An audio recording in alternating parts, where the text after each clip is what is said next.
Hello, this is Barbara Wegner, and you're listening to The Drama of It All on Substack or thedramaofitall.com.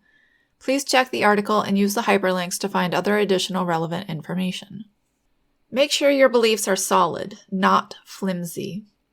Through testing, by listening to opposition, you can get stronger beliefs.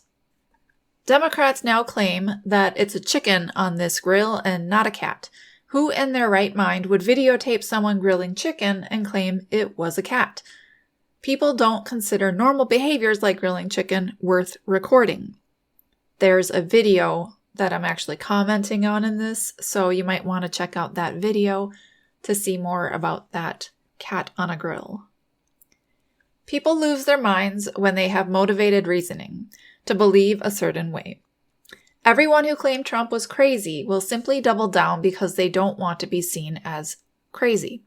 If you label anyone who thinks they're eating cats in Ohio as crazy, then you will never want to concede that you were wrong. You don't want to be part of the quote-unquote crazy group. And your peers, friends, allies, and perhaps coworkers will think you're crazy if you start to question this story. Echo chambers make it difficult to break free. If you missed it, I also wrote about people who fawn in peer groups because they're afraid to stick out and be kicked out of the community. If you heard your coworkers or friends laughing at the idiotic people who think cats are being eaten, how easy would it be for you to consider that maybe Trump was right? Would you admit it if you started to believe a cat was being grilled in Ohio? You have to be very strong to wonder if you're wrong. When you live in an echo chamber, it is difficult to hear actual news without the biases and inflammatory language. It's difficult to consider losing your social status with your peers. But the longer you stay in an echo chamber, the more ridiculous the beliefs become because they go unchecked. They're not questioned, so they get flimsier and flimsier. Everyone on the outside of the echo chamber can look at it and think, those beliefs are ridiculous. But from inside the echo chamber, it seems to be accurate because all you hear are echoing voices of agreement with you, providing you with a sense of assuredness. It's always good to question whether you're wrong. It's nice to look at what your opposition to your belief says. You can question your beliefs and decide whether you think they're solid. But at least you're questioning them and making sure that they're solid beliefs, not flimsy ones. The life you live is based on your beliefs. You should want to make sure to test those beliefs if you're going to use them as a foundation for your whole life.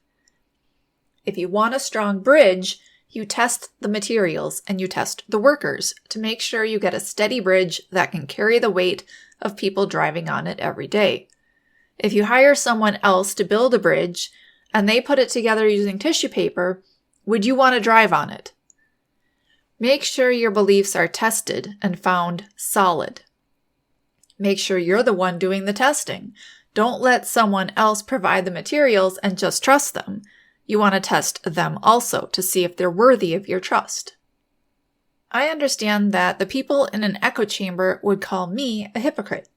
They'd say that I'm in an echo chamber if I believe something so ridiculous. There's a lot of projection that happens with people in echo chambers. That's something to keep an eye on. It's part of what keeps people locked into their own way of thinking. Thanks for listening. If you enjoyed this, consider giving it a like and sharing with others who may enjoy it as well. Did you not enjoy it? Feel free to leave a comment. I wish you all a great day or night, depending on your time.